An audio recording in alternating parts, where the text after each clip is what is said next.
suite des grandes manœuvres dans l'enseignement. Ce matin, Lionel Jospin a présenté au syndicat d'enseignants ses propositions pour revaloriser la condition d'enseignant. Alors nous allons y revenir puisque le ministre de l'Éducation est notre invité.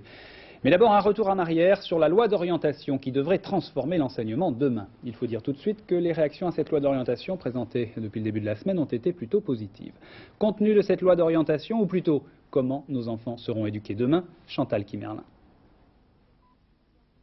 8 grands objectifs résument le projet éducatif du gouvernement. Ils devraient être atteints d'ici 10 ans.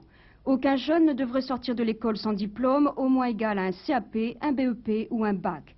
La journée de l'écolier français est la plus longue d'Europe. Les horaires devraient être revus pour alléger l'après-midi.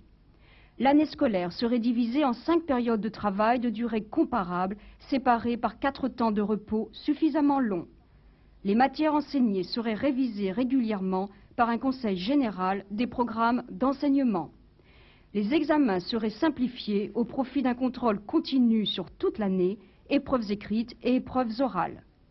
Les redoublements devraient être de plus en plus exceptionnels et les parents seraient associés aux décisions d'orientation. Des moyens budgétaires supplémentaires ont été fixés, 12 milliards de rallonge pour les 2 premières années 89 et 90.